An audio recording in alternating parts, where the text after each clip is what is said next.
There we go. Okay. All right. It's been taking a little longer than usual. All right. We are here. Okay. All right. Taking a little longer than usual, but we're live. What's up, everybody? I hope you are all well. I hope you are staying safe. I hope you are staying home. I hope you are, I hope you're, doing as best as we all can. It is Wednesday, April 1st. Lucy is pulling on my headphones. I don't need them in quite yet anyway, so I guess I'll take them out. What's up, Lucy? Lucy's chilling here on the desk. It is Wednesday, April 1st in this quarantine year of our Lord 2020. Happy April Fool's Day. I already did my prank. I do one prank, period. I just do one in some capacity. And I've already done it. I've already done it. We're going to be talking about it in a little bit. It's one of the stories for today. But my April Fool's Day prank is over. I used to do one per person. Like I would just do April Fool's pranks, as many as I possibly could. Now I'm just older and more boring, I guess. And I just do one thing, period. I've already done it. We'll be talking about it in a bit. But we're going to be talking about this. So as you guys know, Chris Smalls, one of the main organizers of the Amazon walkout that happened in Staten Island, where warehouse workers walked off the job due to unsafe working conditions, Amazon fired him. And we talked about this yesterday on the show. The reason that they said they fired him was because he wasn't practicing safe social distancing. That's what they claimed. Meanwhile, their warehouse facility is completely unsafe and unsanitary. Workers have been testing positive for coronavirus, and they've done nothing about it. But he's the problem, according to the company. It's total gaslighting, totally backwards, straight up Orwellian. But that's the nonsense excuse they gave to fire this guy, because in reality, they fired him for sticking up for workers' rights and for sticking up for himself and his fellow employees, so his fellow coworkers. So, Lucy, you have to let go of the headphones. You see that? She's like, no, they're mine now. I decided I want the earbuds. You have to, she's still going. Yeah, did you see that? You saw the paw. Lucy, come on. She's a little fiery this morning because she stands with the Amazon workers. She stands with workers. She's like, Instacart, I'm standing with you. Whole Foods, I'm with you. Meow in solidarity. That's what Lucy's saying. By the way, check out Lucy's comic, LucyandRon.com. But all right, so here's an update on all this. New York Mayor Bill de Blasio orders an investigation of Amazon's firing of strike organizer. New York City Mayor Bill de Blasio said Tuesday he has ordered the city's human rights commissioner to investigate Amazon's decision to fire a warehouse worker who organized a strike at its Staten Island warehouse. Amazon said it fired Christian Smalls after he received multiple warnings for violating social distancing guidelines. Okay, so Smalls claimed he was fired by Amazon in retaliation for his decision to organize the strike. Amazon said that it was because he received multiple warnings for violating social distancing guidelines.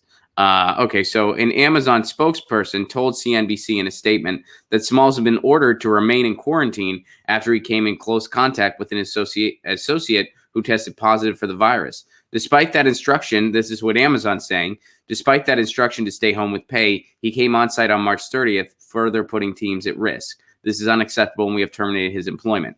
In other words, he was organizing a strike, and we tried to shut him up. We tried to say, just take this money and stay home. We wanted to shut him up, but it wasn't enough because he was like, no, I'm not going to shut up because you're putting my coworkers in danger, and we're not going to stand for this anymore. We're not going to stand for this horrible treatment anymore. That's what that code for. They're trying to make it out like, well, we just said you can stay home with pay. Why wouldn't they do that for everyone then? I mean, listen to what they say in the article. He came in close contact with an associate who tested positive for the virus. Despite that instruction to stay home with pay, why wouldn't everybody in the warehouse be instructed to stay home with pay? If somebody has it. If somebody has it, which people have tested positive, in a warehouse where you're not even providing hand sanitizer, remember that part, they're not even providing hand sanitizer, why wouldn't everybody be ordered to stay home? In reality, Amazon tried to shut this guy up, and he said, no, we're not shutting up. Well, let's hear directly from him. Unfortunately, we have people that were out there today with me that haven't been in that building the entire month. They're afraid for their lives. They're afraid for their family lives. And that was the reason of the whole entire movement. Just me being the voice and sticking up for those who don't have a voice. I felt it was the right thing to do. Unfortunately, it cost me my job, but I don't want to work for a company that doesn't take care of their people. And the Amazon has dropped the ball on that. So it is what it is. I'm still going to continue to Chris, fight. what aren't they doing that you want them to be doing? All we asked for was a simple building closure and it to be professionally sanitized. You know, we had a confirmed case, and people were afraid, and that's all we were asking for. Nothing more, nothing less. We would have returned to work. They wouldn't give us that, and that's ridiculous to me. You know, we had a building a week and a half ago in Queens, New York, had the same issue. I don't see what the discrepancy is with our building, that they couldn't do the same for us. You know, there's people that's been there since the building opened, and we feel like we're not worth anything to the company. We feel like we're expendable, and it's sad to say that the company failed us. And, you know, that's all we really wanted was a building closure and to be sanitized. You said you were fired. When did that happen? Around 4:30 today in the afternoon. You know. So this is from yesterday. How did that happen? They're claiming that I violated a quarantine policy, which it's ridiculous. I'm appalled by it because I don't know what gives them medical expertise to know who's supposed to be quarantined and who's not. They claim that I came in contact with somebody that was tested positive, but the person that I sent home, which was my colleague who tested positive, I was only around her for maybe 2 to 5 minutes. And thank God I sent her home, because the bosses that are still in the building, they're the ones that allowed her to come back to work. And she was a positive case. So if it wasn't for me actually returning to work on Tuesday and sending her home, she would have been there another 10-hour shift. So in other words, Amazon is BSing here when they're saying, oh, yeah, no, he violates something. No, someone tested positive. He's the only one who did something about it. He's the only one who actually did something about it. And why did they single him out and being like, oh, well, you got a social distance? Because he was organizing and they wanted to shut him up. So that just validates what you can infer when you read Amazon's BS statement. Let's hear more about what he has to say. And exposed to more people, spreading the virus possibly to more associates. So this was a targeted attack against me, you know, to silence me, to silence my movement. But was this? Do you believe this was an attack? You believe that they were firing you because you were speaking out publicly, or do Absolutely. you believe that had you been told not to come to work? No, absolutely not. What happened was, I've been coming to work off the clock the entire week. She tested off the clock. I wasn't paid. They're saying that I was paid. I haven't been paid yet. Wow. Wow. Why were you coming to work off the clock? I was coming to work off the clock to be that bridge from my associates to management. I went there every day of the week to inform my people that they didn't do, that somebody tested positive that they directly came in contact with. So I brought my people into the general manager's office every single morning to voice their concern and try to get the building closed and sanitized. I was just being a peaceful advocate. We rallied. Let me ask you a question about just being in the facility. And so many of us who are Amazon customers, by the way, I want to just thank everybody out there who's on the front line working, because I don't think there's enough appreciation for what everybody is doing, especially in these times. Are you given gloves, masks, any other kinds of materials that would make people feel protected? Is that available to people? What is it when you walk into the facility? What happens, for example? Social distancing, how does that work in a facility like this that's moving packages rapidly, I imagine? It doesn't work, and that's the problem. It doesn't work. Number one, that temperature taking thing, That just was implemented yesterday. And just to piggyback off of that, the 2 cases that I've known personally, they never even had a fever. So for them to implement that, it's just a waste of time. It's another reactive, something that they're trying to say they're taking safety precaution on. It's too late for that, you know. As far as the gloves and the PPE, you know, just think about it. People in the medical field right now don't even have gloves and masks. What makes you think the retail company do? I don't know why they keep telling the press that we do, and they're providing that, because that is entirely not true. So let's summarize. Amazon is saying, oh, this guy showed up when he wasn't supposed to. What was really going on, this guy was showing up because he was the only person doing anything about the fact that people were testing positive in the facility for coronavirus. So he was coming in off the clock. Amazon's claimed that he was being paid. He's saying, I wasn't paid. I believe him. I don't believe the company. So he wasn't actually paid. He's coming in to do something about the fact that people are testing positive for the coronavirus. And, you know, for a second there, I thought that reporter was going to say, thank you, everyone on the front lines who's standing up for your rights as workers and standing up for everyone else, too, because we don't want sick people sending stuff out. For a second, I thought that was what that reporter was going to say. Didn't quite get there. Didn't quite get there. But so that's what's really going on. And Bill de Blasio is investigating this now. I don't know what's going to happen from this investigation. I don't know what kind of, I mean, they could just make the decision this person was wrongfully terminated. I don't know, you know, what would happen then as far as action is concerned. But, you know, thank you, Chris Smalls, for leading this fight. Thank you for being a leader in this scenario. And thank you for getting the truth out there. Chris Smalls has also been telling his story on a variety of YouTube shows as well. I know he was on Status Coup. I'm not sure where else he has been as of now, but hopefully he's spreading the word. And of course, he's got an open invitation on this show. That'd be great. I'd love to have him. I'd love to talk to him. But so there's the real story, and it's pretty mind-boggling. Well, I guess in many ways it's not surprising at all, but it's very humbling. How Amazon can just get grit through their teeth and lie, and how they have these willing PR stooges who are willing to just straight up lie about what really went on, about the fact that one person was standing up for their fellow coworkers saying someone tested positive for the coronavirus and we got to do something about this. And that person was off the clock. They were unpaid, and they were trying to do something for the safety of their workplace and the safety of their coworkers. They were doing their job, by the way, looking out for their coworkers.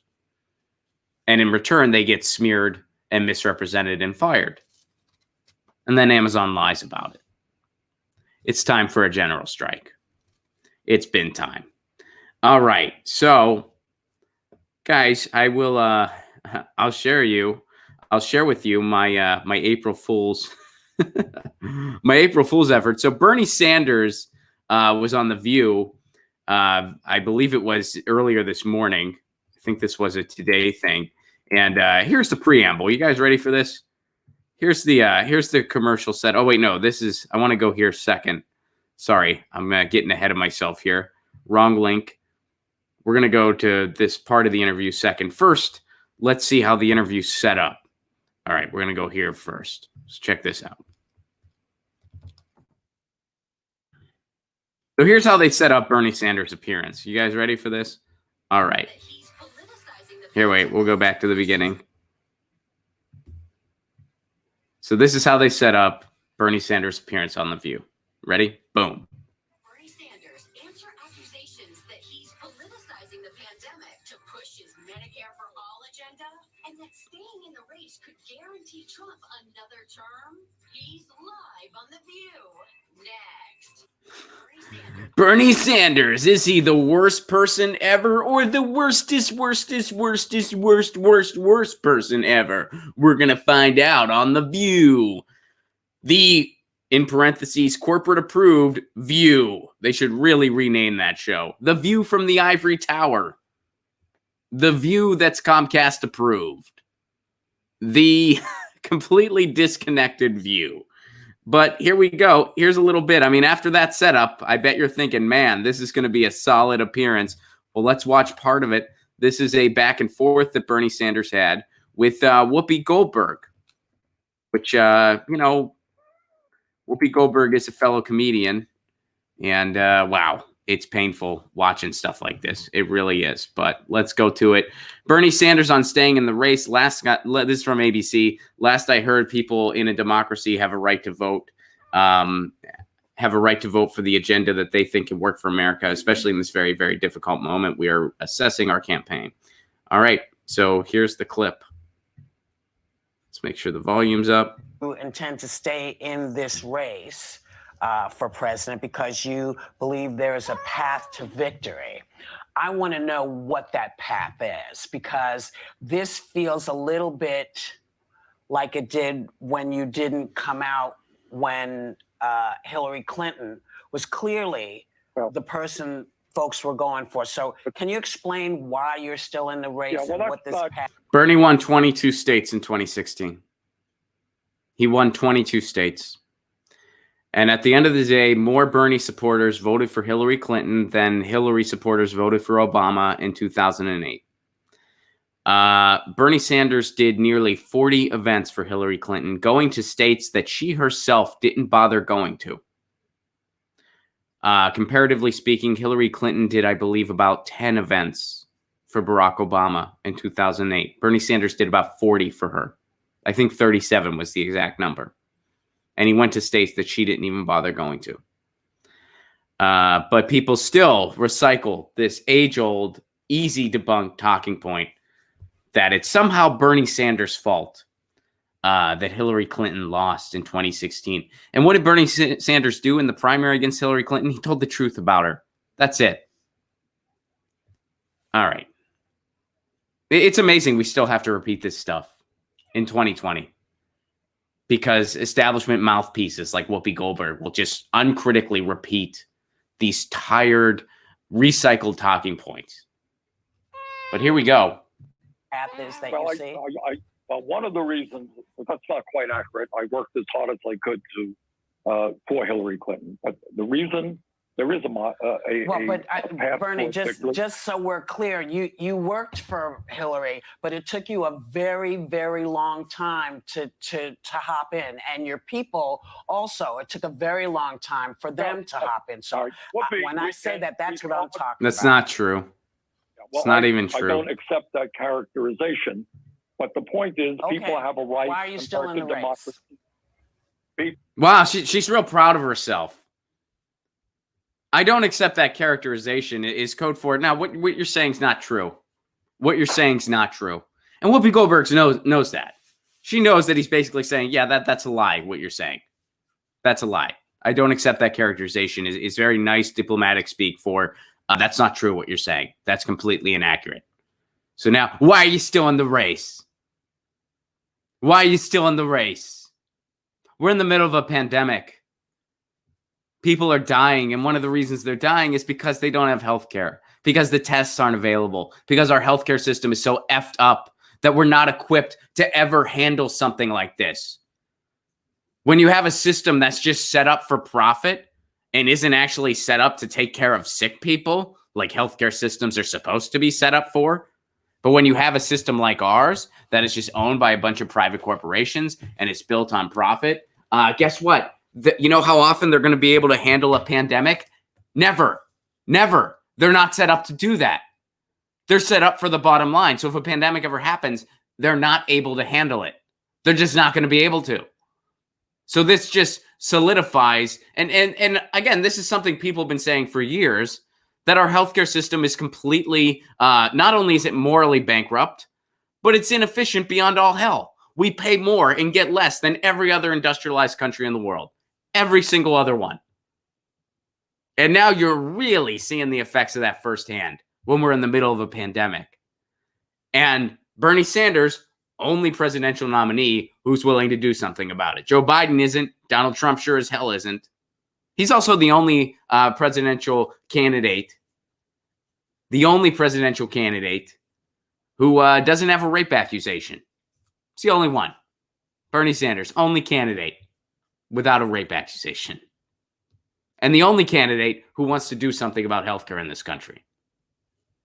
And Whoopi Goldberg, who is rich, none of this affects her, has her proud gotcha moment.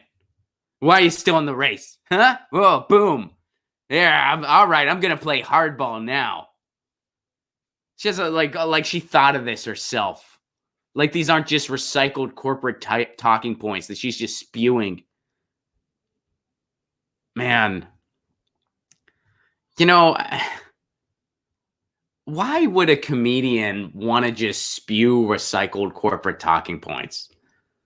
Like, why? It's like, you know, when I got into comedy, it's been a little while now. Never at any point did I think, man, and I didn't know where I'd go with it. I'm like, well, maybe I'm going to be a touring stand-up. Maybe I'm going to be on the radio. Maybe I'm gonna, you know, be a YouTuber. Maybe I'm gonna, you know, like maybe I'm gonna be a writer. Never at any point was maybe I can spew corporate talking points for the corporate media. Maybe I can spew corporate talking points. And anyone who wants to shift the status quo, I can smear them and badmouth them and put up these fake gotcha moments in interviews. Maybe I can do that. Maybe that's what I'll do. I mean, it just blows my mind when I see comedians being willing mouthpieces for the establishment. Because it's like, I look around and I'm like, we should know better. We should know better. Most comedians start with nothing. Most comedians know what it's like for at least a period of time to live completely hand to mouth, paycheck to paycheck. And by paycheck to paycheck, I mean gig to gig. You go from gig to gig. And who knows? Maybe some booker's going to stiff you on your money. You don't know. Maybe a check's not going to clear. You don't know. Maybe that check was what was going to pay your rent that month. Maybe you don't even have rent because you're living in your car. So when you see comedians, I mean, some of these politicians, it's like, well, I mean, a lot of them probably don't even know any better. So you're like, well, they probably, but a comedian should know better. There's never an excuse for a comedian ever. Ugh. All right, let's try to get through more of this. This is painful. People have a right. Last I heard, people in a democracy have a right to vote, and they have a right to vote for the agenda that they think can work for America, especially in this very, very difficult moment. We are assessing our campaign, as a matter of fact, where we want to go forward. But people in a democracy do have a right to vote. And right now, in this unprecedented moment in American history, I think we need to have a very serious discussion about how we go forward. And one of the things that I am working on with other members of the Senate and Congress is a new stimulus package, which not only makes sure that all of our people in this crisis have health care, but also that they continue to receive their paycheck. We have got to understand where we are. I wonder if she's going to say he's politicizing this now. I wonder if she's going to say that. I haven't watched this, by the way. I'm watching this for the first time with you guys live. I haven't watched this yet. So if I projectile vomit, please forgive me. It might happen. And right now is April 1st. It is likely possible there are millions of people who cannot pay their rent, cannot pay their mortgage. Yes. But wouldn't it be smarter for you to continue on that path to make sure that gets done? What does that question mean? Wouldn't it be smarter for you to continue on that path to make sure it gets done? Does anyone understand that question? Well, we'll see how he answers it. We'll see in a second. But does anybody understand that question? What does she mean? Does she mean just stay in the Senate where Bernie's outnumbered completely? He's the only member of the Senate who's different than everybody else. I mean, there's maybe a handful of others who are okay. Should he work with the House of Representatives, where, again, there's a small handful of people who actually want some type of change, some progressive change. Everybody else, happy to just do the establishment's bidding. So Bernie Sanders is completely outnumbered. The progressives in the House completely outnumbered. So how is he? let's see his answer to this question that I'm not quite sure what the question is. Let's see how he answers this non-question. Well, we are As doing it. opposed to Believe me, splitting I the am doing it. time? Our nature of our. I'm sitting in my house right now. I'm not holding a rally in Wisconsin because of the nature of campaigns. But right now, what I am primarily focusing on with other members of the Congress is a new what we call a coronavirus 4 stimulus package, which will guarantee that every worker in America continues to receive his or her paycheck, that states and cities get the kind of revenue they need to maintain their payroll and take care of the work that they have got to do. What I am very worried about So your is plan that is to people stay cannot in, afford yes? to, She's Your not plan is listening to to a said word that he's we- saying. Well, for the fourth time, You're assessing. we it. are assessing. Okay. All right. We are assessing our Very campaign. good. Sarah, you want to intend. Wow. Wow. Wow. She didn't listen to a word he said. She did not listen to one word that he said. You know, he's saying, well, here's what I'm trying to do. Here's the legislation I'm working on. Here's what I'm trying to do. Here's what my campaign is doing right now. And she just go, why are you staying in the race? Trump bad. Biden good. Are you staying in the race? I don't want you to stay in the race. I want somebody who talks nicer, but will still protect my tax bracket. That's what I want because I'm rich. And I know people are dying. And I know people don't have health care. And I know that once we go back to normal, that'll still be the case. That's the thing. We don't want to go back to normal. We want to come out of this thing with a new normal. That's what we need. We need a new normal. Because it's not that, oh, a pandemic happened and our status quo is now broken. No, our status quo is broken. So now we have a pandemic and it's even worse and we have no clue how to handle it. No clue at all.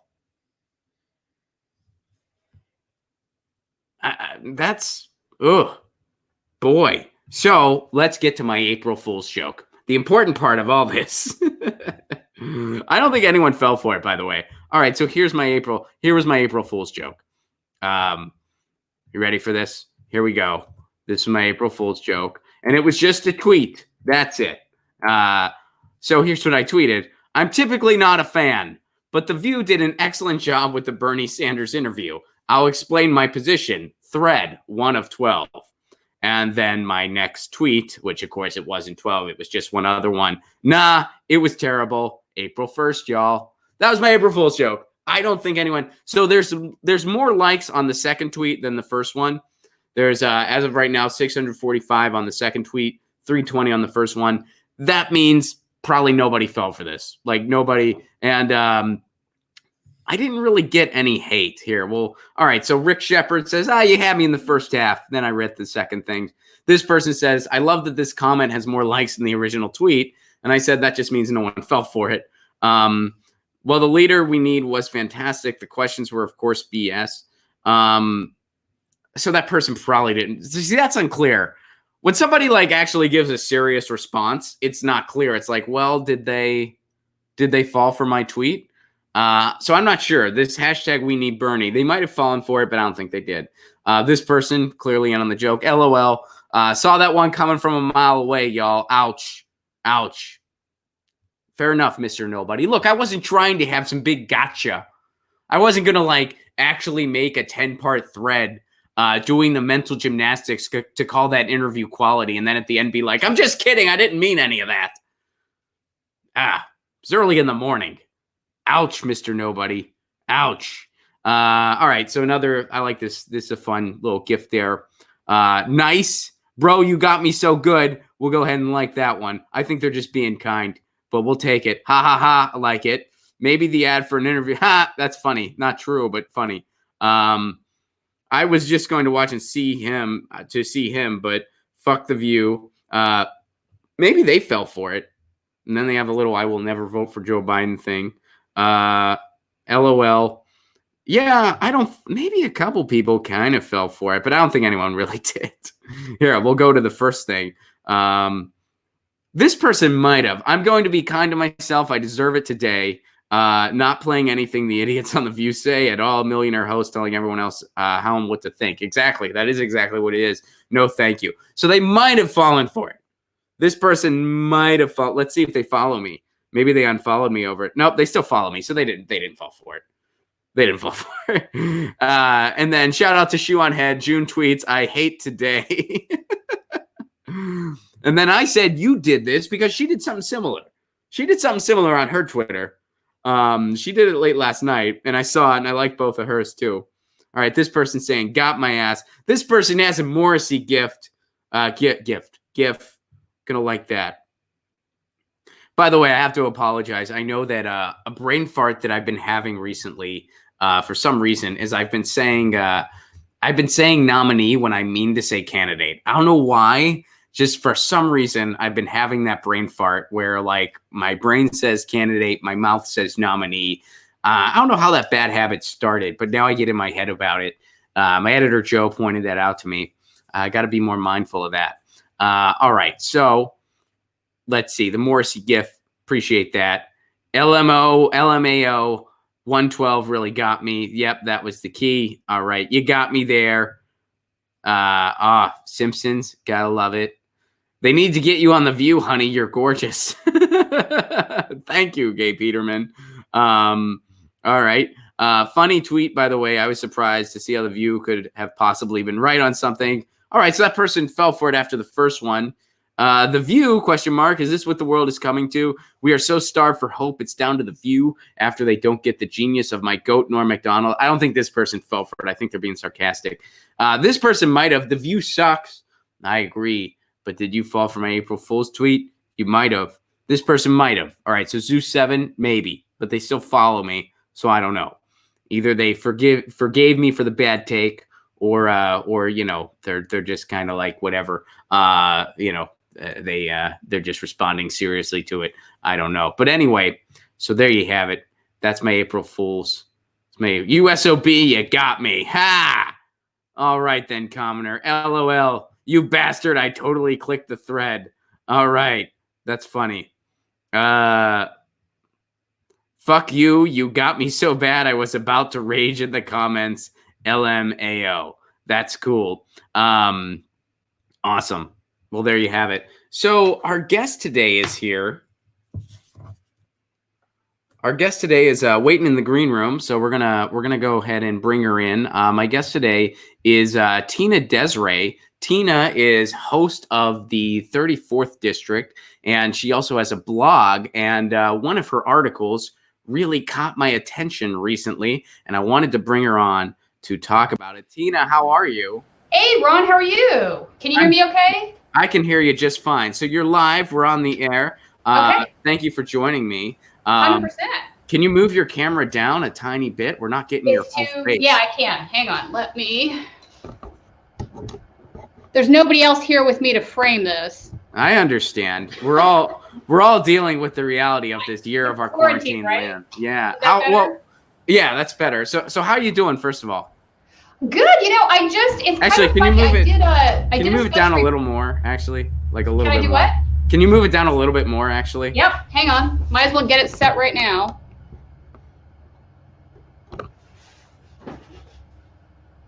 Better? Yes. Okay. So, how are you doing? First of all, let's start with the basics. Good. You know, it's interesting. I just did a special report on the exit polls for Status Coup. Okay. And I think a lot of people thought that it was going to go differently than it did. Okay. So I interviewed John Zogby. I interviewed Dr. Rodolfo Barragan. Barragan's the guy that did the initial Stanford study back in 2016 against the discrepancies between Clinton and Sanders in the primary. Yeah, I've had him on the show before. I like him a lot. Okay. He's a good guy. Yeah, so both of them basically said that we shouldn't trust the exit polls because they're so faulty in nature, and the research, they have no idea about what's underlying them, and so we should just not be trusting them. And if we really want to do exit polling to check election fraud, we need to start coming up with a separate system, because currently the system's run by the news organizations, right. And the way they set the polls up is to predict outcomes of elections. They're not set up And to do that, and as the night progresses, you've noticed how they change the numbers. It's because they are weighting them to the actual election results. So there's really no way to use that muddied data to check anything. Mm-hmm. So let's get into the article about that from yours that I really like. No, that's good stuff. I just haven't seen the report, but like, so you wrote an article about Wealth of Nations. Now, so Wealth of Nations is by Adams, and it's one of those books that is often used as a justification for capitalism. Yeah. And some people, I'm one of these people, and you're one of these people, that have actually read the book cover to cover, which I do because I'm a guy who knows how to party. It's 600 pages. It's 600 pages. Yeah, it's long. You read it, and you're like, wait a second. This dude's not saying what they think he's saying. I don't want to say it all, because there's definitely some stuff in there where it's like, okay, I get how they made these connections.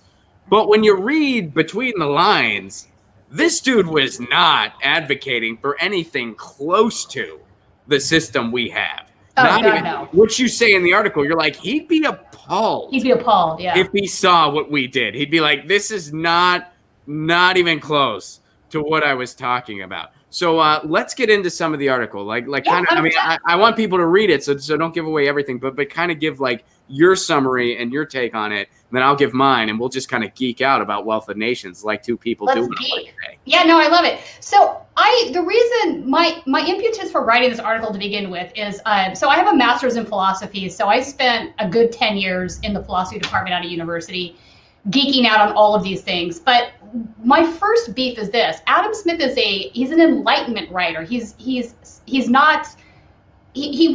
wrote before capitalism was even an idea. That's a 19th century concept, right? So to tag him as the father of capitalism is just patently wrong. That's the first thing. Yeah. What he's mainly arguing against in Wealth of Nation is something else called mercantilism, which is also a precursor to capitalism, right? But it's not the same thing. And I think one of the fundamental things that people miss about Adam Smith is that he measured wealth in terms of labor, not in terms of gold, right? And that's a big difference. So for him, an unhealthy society is one that has high profits and low wages, right? He thinks a good, quote unquote, free market system would be one in which everybody gets their fair share and is taken care of, right? So we're talking about high wages and low profits, which is the opposite of what you would see in a current neoliberal system, right? Yeah. So that's what was my initial motivation for writing this. And I just think he's a very bastardized philosopher. He wrote another book called Moral Sentiments. And see, I haven't read that. Oh, you haven't read that? Okay, so what's interesting about that is that, so Adam Smith is, he's pretty altruistic, and he pretty much argues that human beings are capable of deep empathy, right? Yeah. So I think this is important because in Wealth of Nations, when he talks about the invisible hand, right? Everybody that's ever gone to college has had that one line thrown at them about the invisible hand. Yes. And everybody wants to sort of construe that as this sort of libertarian, and I use libertarian in the sense of the American word, Ayn Rand kind of a culture. Yes. And that's not what he meant at all. When he talks about it, in fact, when he talks about it in Moral Sentiments, he describes a situation in which a wealthy landowner gets control of all the land, but that we shouldn't worry about that because the wealthy landowner is going to make sure that everybody gets their fair share and all the resources in the land will be divided up and everybody's taken care of. Does that sound like an Ayn Rand sort of idea to you? Mm-hmm. Exactly. Well, that's the thing. It's like when you read, because people just take invisible hand and then they're like, yeah, there you go. The market corrects itself. And it's like, no, but he also said without any oversight of this invisible hand, it will become corrupt. He also said that. He also said there should be a very, very small gap between the landowner and the workers. There should be a very, very small gap between between the owner and the workers, between the CEO and the workers. He didn't use the term CEO. He was arguing against income inequality. That's correct. Yeah. Exactly. And yes, he did say that people can have houses and stuff like that. And he was cool with markets. And guess what? You can have all those things in a market socialist economy. I'm not saying that's what he was necessarily advocating for, but the joke I used to say is I was just like, look, if this book came out today, if Wealth of Nations came out today, it would be considered center left, if not just straight up left. Oh, 100%. And Fox News would hate it because it is 600 pages and there are no pictures.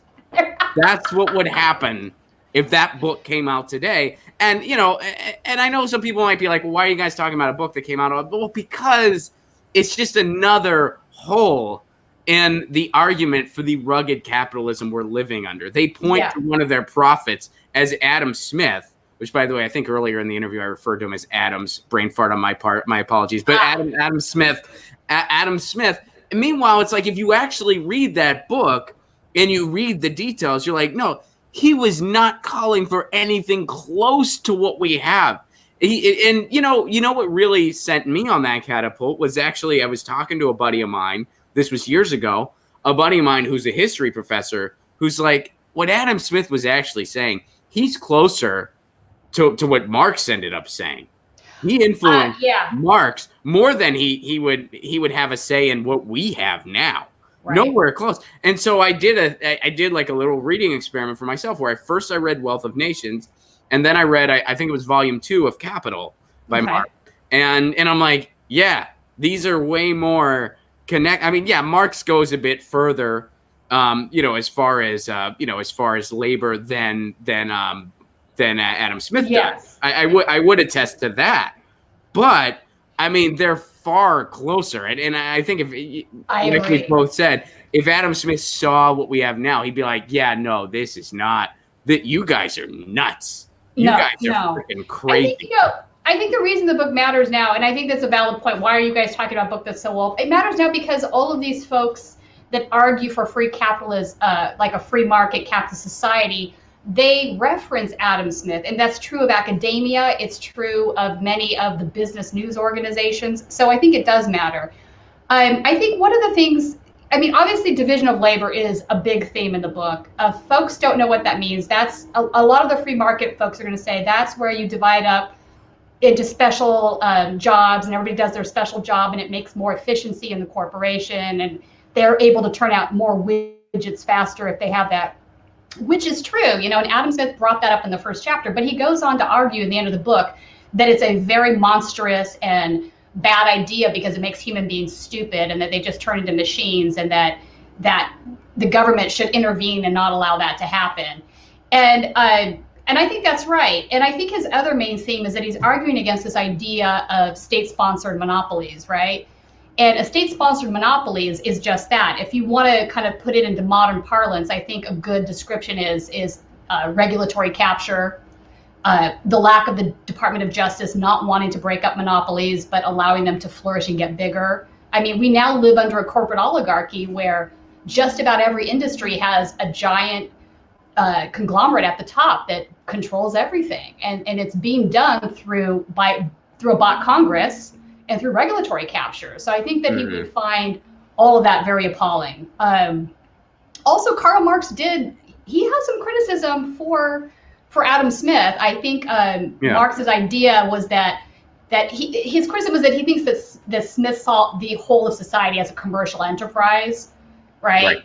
And that would make all of his members salesmen, sort of an idea. And, and I get what Marx is saying there, but even Marx, who I love, I love Marx. I think even Marx gets Smith a little bit wrong with that, because I think if you look at the whole of what Adam Smith says and you really consider his other book, Moral Sentiments, you'll see that he's a very empathetic individual. And he argues that human beings are capable of doing things out of benevolence and that they're not always self-serving and self-interested. And I think that's an important takeaway.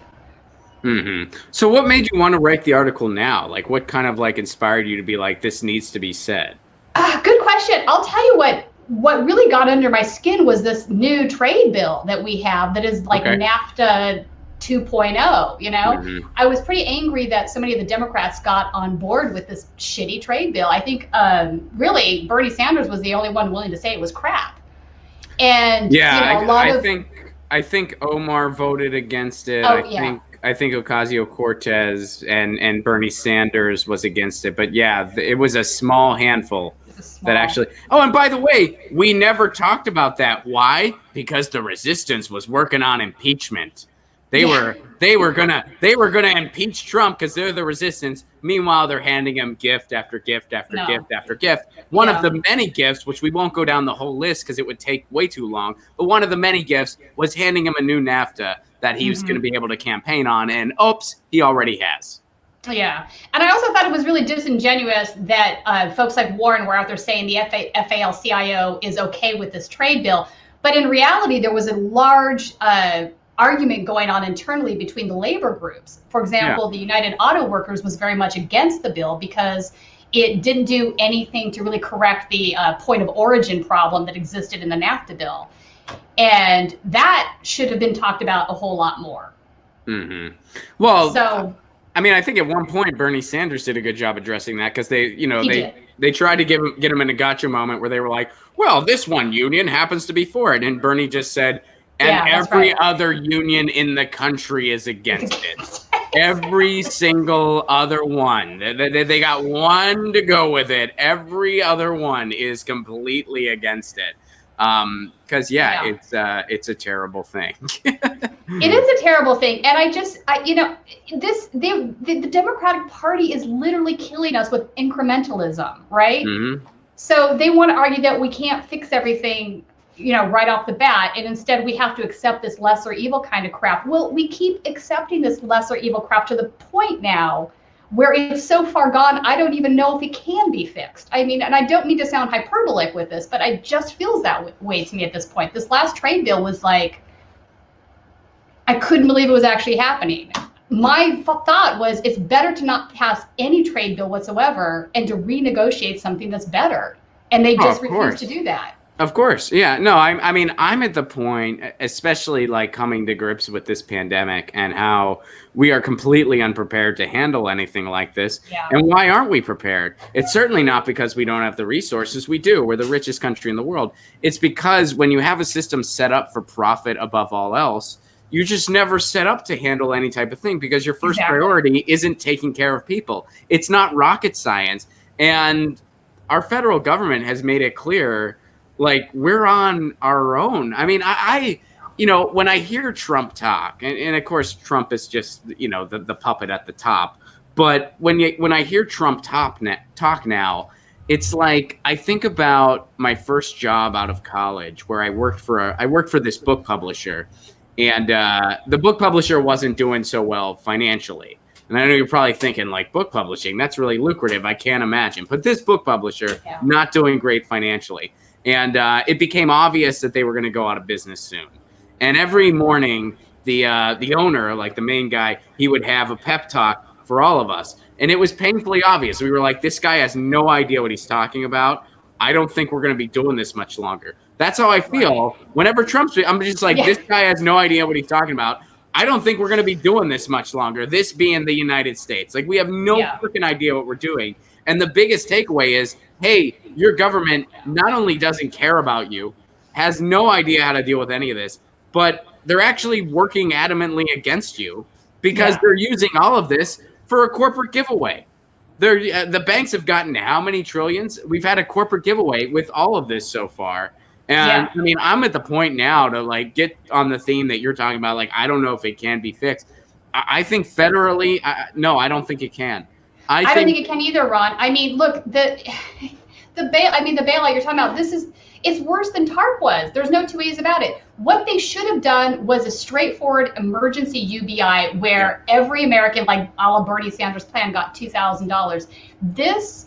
This thing that they just passed basically has given free money to the Platonomy, and they're going to turn around and they're going to buy more of everybody else's distressed assets. That's what they're going to do. It's going to be way worse than TARP.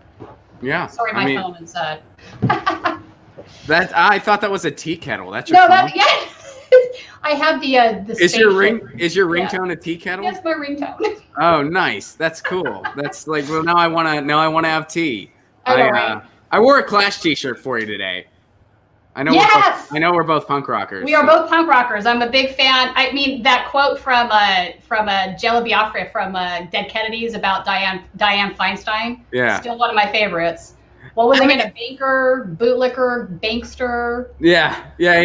Well, I mean, that's the beautiful thing. The beautiful thing about California politics is like you can kind of point and you can just be like, Jello Biafra's been warning us about all this stuff The since 70s. 1979. I know, right? When everybody thought Jerry Brown was cool, he was the guy saying, no. Just because he wears a jean jacket, he ain't cool. He's an oligarch. He's a neoliberal. He ain't cool. Jello Biafra, one of the few people sniffing it out from day one. Yeah. And doing it via song. I will say that was one of I think it was like last night or the night before where I was just like, oh my God, I want to go to a punk show so bad. I know. I just want to go see live music so freaking bad. It's how are you holding up during the quarantine? It's so impossible. I'm so frustrated though, Ron. I don't know how we fix this because it seems to me half of the Democratic Party, and I'm not talking about the politicians, I'm talking about the voters, are still in denial about all of these things. I'm seeing them right now making claims on Twitter. Well, he's our rapist, so it's better to vote for the rapist with the better policies. Oh, God, yeah. Really? It's Do you hear unreal. yourselves? Yeah, it's unreal. And Bernie Sanders, by the way, only candidate without a rape accusation.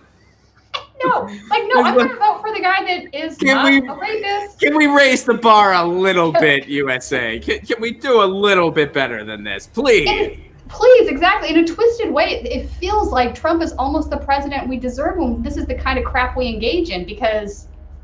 Well, it's the system. It's the system that makes it this way, though. I don't blame the voters.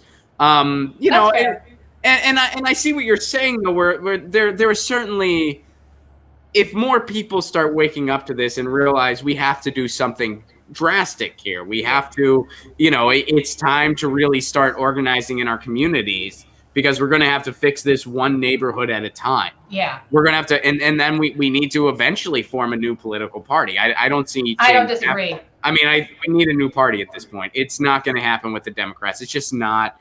I don't disagree, Ron. I'm kind of done with the Democrats at this point in time. I was done in 2017, but I'm like, all right, well, no one's starting this thing. The people with the political acumen to start it, they've all said no. So I guess however we can try to infiltrate and change things, I'm for, but I don't, and lo and behold, here we are again having these same conversations where it's like, okay, it's worse this time. It is worse this time, and we need a real political party at the electoral level that's competitive and that can compete. And it's just one of those things, though, where it's like you have propaganda shoved down your throats 24 hours a day where, people are still entertaining this fantasy that, and there's always some item of distraction, and it's been that way conveniently for the past 4 years where a lot of, the average person hasn't had an opportunity to kind of just take a breath and realize, wait a second, here's the forest. I'm going to look beyond this fake tree and see the forest. Because first you had the fake tree of the Russia hysteria. Then you had the fake tree of impeachment. And you had this overarching fake tree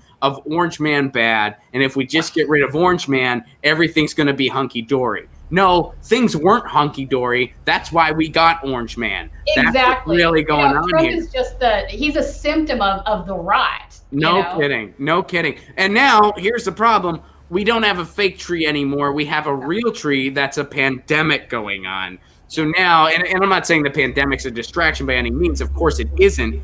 But it allows people to kind of deflect and be like, we're in a pandemic. We just got to get rid of Trump, then everything will be fine. And it's like, no, unfortunately, that's not the case. It's not the case. I mean, do you listen to Biden talk? Do you think he would be equipped to handle anything like this on his best day? No. He's a disaster. He won't even be able to defeat. I don't even understand why they don't see this. There's no way he's going to beat Trump. There's no way. Even if Trump entirely implodes the economy over the coronavirus, I still don't think Biden could win. I don't either. This is insanity. I mean, I don't can't either. believe. But here's the thing I would say though, is a tank coming for your house? What's going on? Okay, so randomly, can you hear that? Okay, so I have no idea how this is happening, but they showed up in front of my house this morning and they're repaving the entire street with like these giant machines. Oh, brilliant. There was construction going on underneath my apartment the other week. I'm just like, oh, I'm glad that's the one essential That's an essential service right now. I know, it's so weird, right? I didn't. And they started at 7 in the morning. They were like, "Here, you're kind of miserable already. We can." And it help. smells We like can make tar this everywhere. work." Oh, jeez, man. And you're in Eagle Rock, right? Are we? Yeah, I'm in Eagle Rock. So I'm in Pasadena. Maybe they're just doing it one neighborhood at a time. I guess it's They're really gonna strange. Los Feliz. You're next. You're They're next. gonna make you miserable at 7 in the morning. And that's what you're going to have to deal with. Well, where can people find you? Where can people read this awesome article? So it's on my Rockfin. I'm pretty much posting everything on Rockfin these days. I know you're on Rockfin as well. I'm on Rockfin as well. So sign up on Rockfin. And by doing this, we're actually supporting one of the most important parts of both Marx, Adam Smith, and any sort of social libertarian viewpoint. And this is worker-owned co-ops, right? So Rockfin's a co-op. It's not like YouTube. We all get paid a share of what comes into the site. Yes. And when you sign up, you get access to all the content creators, not just one. So it's kind of a smart setup, I think, and I want to support that. Awesome. So Rockfin, and it's just Tina Desiree. And yeah, what's the title of the article? I think it's called The Unwealth of Nations. Let me look. What did I call that? Yeah, that's right. Yeah, The Unwealth of Nations, Adam Smith Betrays Capitalism. Boom. Boom. There you go. Well, as soon as I saw the title, I was just like, "Oh man, someone else who feels this way." You're the third person I know personally who feels this way. Well, you'll be happy to know that Barron's, Barron's, which is one of these financial publications, they actually ran a recent article which kind of blew my mind, that how they should not be embracing Adam Smith as much as they have been in the past, because really he's problematic for a host of reasons, and part of them are the things that we're talking about. So somebody actually got a hold of the rest of the book. They actually read the thing. And they actually read the thing and thought, wait, what are we doing? It turns out we got to read the whole paragraph. Who knew? He says other stuff. Yeah, turns out that invisible hand thing was actually sort of egalitarian. Remember when we listened to Bruce Springsteen's Born in the USA and didn't bother listening to the verses? And then we found out, oh, wait, this song means something totally different. Books can do that, too. If you don't read the whole thing, you might miss something. Turns out we screwed this up all along with Adam Smith. That's what I want to hear every capitalist say. Exactly. It's so weird. Anyway, I thought that was kind of wild, so you want to hear about that. But I think the more people discuss this, it's good, because this notion has been so ingrained in folks' mind. And when they hear that their father of capitalism, Adam Smith, actually isn't that guy, and that he actually thinks that labor should have their fair share of every money that comes in, and that people are basically capable of sympathy and altruism, like, this is just flies in the face of what they've been promoting for years. Mm-hmm. So I think it's just one more way. I think, look, I'm a big believer that the more people know, the better off we are. And I don't think the mainstream media is doing a good job of presenting news to folks. I don't think there's very few outlets that would have a discussion on anything that went against the corporate oligarchy or against their media ownership, right? Because they're part of the problem. Mm-hmm. You've got 6 major companies that own pretty much all kinds of media, and they tell you what you're allowed to think, right? If you only watch mainstream media, and by that I mean the cable news, the local news, New York Times, you're getting the same stuff, and it's a very narrow view of the world, and it's not helpful. So I think it's our duty and our obligation to try to get more information in the hands of more people. And I think the more they get that information, the less likely they're going to say stupid things like, well, he's our rapist, and we might as well go with the rapist that has the better policies. Here's hoping. Here's hoping. But the cliff notes, everybody. The cliff notes, everybody. Capitalism has failed every time it's been tried. Every single time. It's failed miserably. And Adam Smith, considered one of the fathers of capitalism, is anything but. He's actually against it. So keep that in mind. Tina, thank you so much for joining me 100%. today. It's awesome having you. And stay safe during the quarantine. You too, hopefully Ron. we'll catch a rock show when this is all over. Sounds good. Have a good afternoon. All right, you too. Later. All right. So that was Tina Desiree. Check out her on Rockfin. Read that article. Such a cool article. Made me feel a little less alone, which I appreciated. Let me see what you guys are saying. And that is how we'll dismount for the day, for the time being. And read Wealth of Nations. If you haven't read it, check it out. Because I think you might be like, oh, yeah, I see what you're saying. or maybe you only read parts of it. Maybe you only read a few selections. And by the way, if you are so able and willing, patreon.com/Ron Placone for a Give What You Can level. You get all kinds of exclusive content, including my album and all kinds of videos, all kinds of writings. That's for a Give What You Can level. I do a Zoom show just for the patrons once a week. I do a patrons only stream where I respond directly to the patrons once a week. That's for a Give What You Can level. Even $1 a month goes a long way if you are able in these struggling times. Patreon.com/Ron Placone if you are on stable ground and able. Darren, what's up? Thank you very much for your super chat contribution. Whoopi Goldberg sold out in the 1990s, just like the Congressional Black Caucus, says Darren. Darren, thank you for your contribution. The Naughty Vegan, what's up? Thanks again for the buttons, Naughty Vegan. In all fairness, I did hear that Bernie once slapped his wife's butt cheek. YouTube doesn't allow the other butt spelling. Really? It's spelled B-U-T here in the comment. There's nothing wrong with a playful butt slap, when it's done in affection. Right? You're the Naughty Vegan. You get it, huh? Farkas Garvey, what's up? Whoopi talks to Bernie like he's a jackass. Yeah, that's true. Jason, what's up? We are now at an awakening, realizing that the ones elected are only surrogates of the 1%. Amen. Powerful statement to end on. I appreciate that. Thank you very much, Naughty Vegan, Darren, Farkas, and Jason for your super chat contribution. Thank you guys for tuning in. Thank you to Tina Desiree for talking about her wonderful article that she wrote and all of her other work. She's great. Definitely check her out. And, in the meantime, we'll be back tomorrow, same bat time, same bat channel, 2 p.m. Eastern, 11 a.m. Pacific. For Get Your News On with Ron. Howie Hawkins is going to be on the show tomorrow. He's a candidate for the Green Party for president.